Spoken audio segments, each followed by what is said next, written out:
실 뽑기 전날 사라진 거야, 환자가.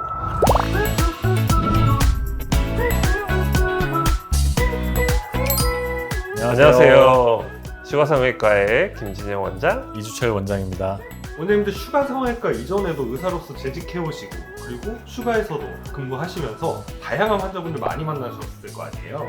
그러면서 만났었던 어떤 환자분들 재밌는 썰이나 개인적으로 특이한 경험을 해봤다 이런 걸 좀 들어보고 싶어서요. 괜찮나요? 방송용 나오나요? 대학병원에서 저희만큼 근무하는 사람들이 없기 때문에 거의 노예 생활을 오래 하고 나온 사람들이기 때문에 그런 것도 썰이 많죠. 그쵸. 네. 상담하시면서 가장 당황스러웠던 환자의 요구 어떤 게 있을까요? 저 같은 경우는 상담을 하러 온 분하고 보호자하고 싸울 때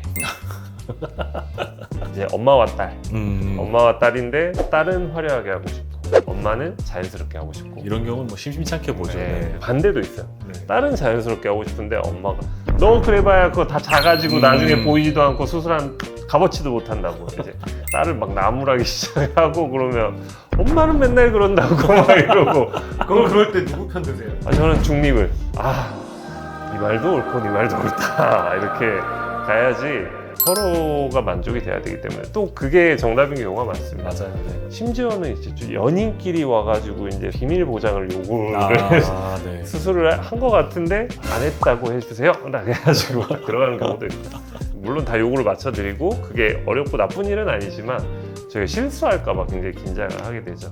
그런 경우에는 상담이 좀 어렵습니다. 정신 바짝 차려야 됩니다. 네. 수술이 들어간 시점 이후에 당혹스러웠던 순간이 있으실까요? 환자분은 이제 재수술을 원하시는 상황이었고 비중격으로 수술을 했다. 근데 이제 들어가서 보니까 이제 매드포 들어있는 경우도 있고 매드포 같은 경우는 사실은 조금 더 티가 좀 많이 나는 편이고 기승력이 들어간 경우도 허다하고 뭐 그런데 그걸 처음 겪었을 때가 진짜 좀 당황스럽더라고요. 진짜로 환자분은 아예 내 몸에 다른 게 들어갔다라는 걸 모르는 상황이고 네. 그런 상황이면 처음에 계획했던 수술을 좀 방향을 바꿔야 되는 거 아니에요? 뭐 그런 경우도 있죠.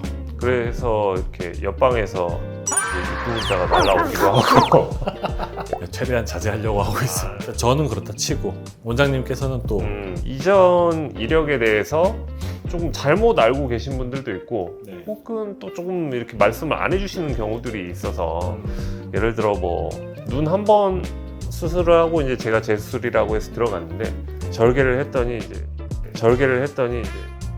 색깔이 다른 세 가지 실이 있는 거지. 저는 거기 실뜨개 놓은 줄 알았어.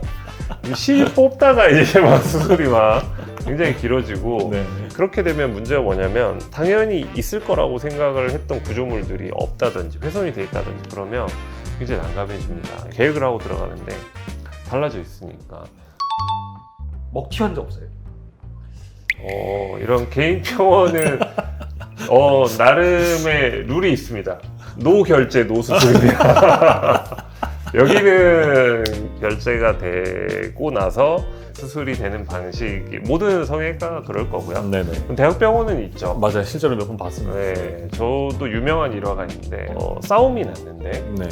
눈썹을 물어뜯긴 거예요. 물어뜯겨서 눈썹 가운데가 파였어요. 네. 근데 이제 교수님께서 이쪽 눈썹을 혈관을 가진 피판을 만들어가지고 이식을 한 거죠. 네네. 눈썹이 너무 자연스럽고 눈썹 결까지 살렸거든요. 네.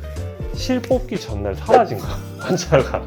그건 정말 잘 된 케이스여서 이제 논문으로도 이렇게 만들 수 있는 정말 훌륭한 케이스였는데 계속 팔로업이 돼야 이제 그런 부분들을 확인을 할 수 있는데 그랬는데 환자가 사라져서 끝까지 못 찾으셨습니다. 네, 못 찾았어요. 어. 물론 이제 대학병원에서 어떻게 뭔가 과정이 있었겠지만 네네. 저희는 그분을 다시 보지 못했어요. 그러면 직원 중에 좀 이런 이상한 좀 이런 에피소드 없을까요?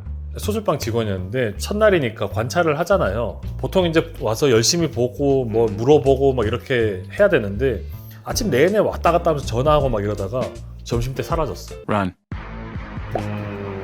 그러고 빠이빠이. 저도 예전에 있던 병원들에서는 신규 직원이 와서 일을 하루 하면 신발을 가져가는지 안 가져가는지 슬리퍼를 가져가는지 안 가져가는지를 체크합니다. 저희도 한동안 그런 적이 있었습니다. 네, 슬리퍼를 가져가면 거의 100%입니다. 네네네. 그래서 뭔가 꾸준히 일을 해주고 열심히 해주는 직원들 보면 너무 고마울 수밖에 없죠. 네, 지금 저희 슈가 직원분들은 전부 최고. 슈가 크루 최고.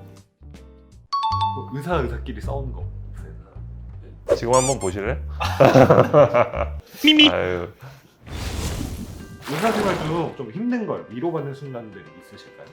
결국 사람과 사람의 관계잖아요. 그리고 뭔가 미용으로 예뻐지는 목적을 가지고 저희가 만난 거기 때문에 그거에 대해서 고마워해 주시면 저희가 더 고맙죠, 사실은. 저도 이제 한 2, 3년 전이었는데 제가 잘하고 있는 건 맞나 약간 힘들어하는 그런 상황이었는데 어떤 한 분은 제 얼굴 그림을 이제 그려놓은 케이크를 하나 주시고 또 한 분은 편지를 이렇게 써가지고 보내준 적이 있었어요. 그때 저도 진짜 너무 위로를 받았던 게 있어서 돈과 술기로 이렇게 맞바꿈만 있는 게 아니라 마음적인 교류가 또 있다 이런 부분을 저 얻었기 때문에 그럴 때 정말 좀 뿌듯했던 것 같아요. 저희가 공동으로 개원을 하게 된 이유 중에 하나도 뿌듯함을 느끼는 포인트가 굉장히 비슷했고 또 그걸 목적으로 굉장히 열심히 노력을 하기 때문에 훌륭한 결과를 낼 수 있다고 생각을 하거든요. 저희 항상 이렇게 방에 모여가지고 막 수술 결과 놓고 막 서로 이야기하면서 막 더 발전할 수 있는 방향을 많이 모색을 하고 있거든요. 그러니까 저희 슈가에 오셔서 차분히 한번 상담받고 또 좋은 결과 있으시다면 정말 모두가 행복한 결과를 낼 수 있도록 최대한 노력하겠습니다.